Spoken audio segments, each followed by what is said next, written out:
অনেকদিন জল্পনা কল্পনার পর মধ্যপ্রাচ্যে এবার সত্যিই বেজে উঠেছে যুদ্ধের ঢাক। ইরানে হামলার নির্দেশ দিয়ে যুক্তরাষ্ট্রের প্রেসিডেন্ট ডোনাল্ড ট্রাম্প নতুন বিতর্কের জন্ম দিয়েছেন। বিশ্লেষকদের মতে এই সংঘাত যুক্তরাষ্ট্রের চেয়ে বেশি লাভবান করছে ইসরায়েল ও তার প্রধানমন্ত্রীকে। প্রশ্ন উঠছে, এটি কি আসলে নেতানিয়াহুর যুদ্ধ?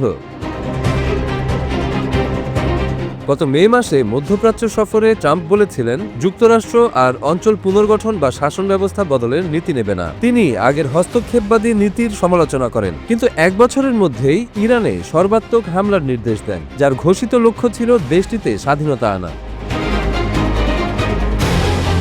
সমালোচকেরা বলছেন এই অবস্থান ট্রাম্পের ঘোষিত নীতির সঙ্গে সাংঘর্ষিক। তিনি দীর্ঘদিন সাবেক প্রেসিডেন্ট জর্জ ডব্লিউ বুশের ইরাক যুদ্ধের সমালোচনা করেছেন, অথচ এখন একই কাজ করছেন। এতে তার রাজনৈতিক প্রতিশ্রুতি প্রশ্নের মুখে পড়েছে।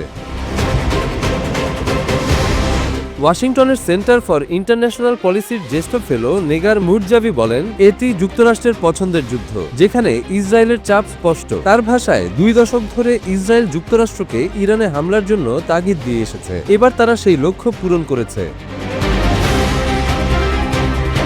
ইসরায়েলের প্রধানমন্ত্রী বেনিয়ামিন নেতানিয়াহু বহু বছর ধরে দাবি করে আসছেন ইরান পারমাণবিক অস্ত্র তৈরির দ্বারপ্রান্তে, তবে তেহরান বরাবরই তা অস্বীকার করেছে। এমনকি ট্রাম্প প্রশাসনের কর্মকর্তারাও বলেছেন ইরানে অস্ত্র তৈরির প্রমাণ নেই।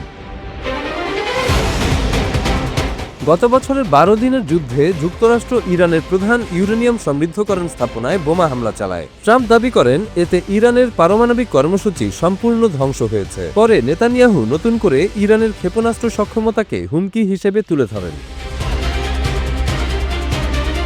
ট্রাম্প কংগ্রেসে দেওয়া ভাষণে বলেন, ইরান এমন ক্ষেপণাস্ত্র তৈরি করছে যা ইউরোপ ও যুক্তরাষ্ট্রকেও হুমকির মুখে ফেলে দিতে পারে। তবে এ দাবির পক্ষে প্রকাশ্যে কোনো প্রমাণ উপস্থাপন করা হয়নি। তেহরান জোর দিয়ে বলছে এসব অভিযোগ ভিত্তিহীন।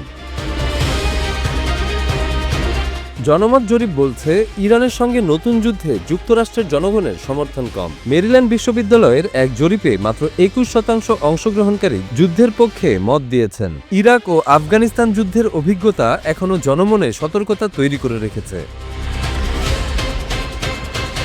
এই মাসে ওমানের মধ্যস্থতায় যুক্তরাষ্ট্র ও ইরানের মধ্যে 3 দফা আলোচনা হয়। তেহরান জানায় তাদের পারমাণবিক কর্মসূচিতে কঠোর পরিদর্শন মানতে তারা প্রস্তুত। আলোচনার সর্বশেষ দফাকে ইতিবাচক বলেও বর্ণনা করা হয়েছিল।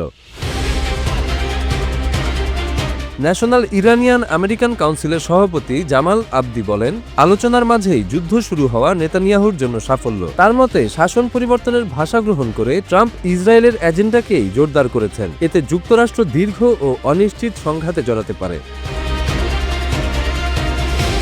হামলার ঘোষণা দিয়ে ট্রাম্প বলেন, যুক্তরাষ্ট্রের নিরাপত্তা রক্ষাই তার লক্ষ্য। তবে সমালোচকেরা প্রশ্ন তুলছেন, 10,000 কিলোমিটার দূরের ইরান আদৌ যুক্তরাষ্ট্রের সরাসরি হুমকি কিনা। এই বিতর্কের মধ্যেই মধ্যপ্রাচ্য অনিশ্চয়তার ঝড়ের মধ্যে পড়ে গেছে। প্রতিটি মুহূর্তে নতুন উত্তেজনা, নতুন সংকট। এবার পরিস্থিতি যে কোনো সময় বদলে যেতে পারে।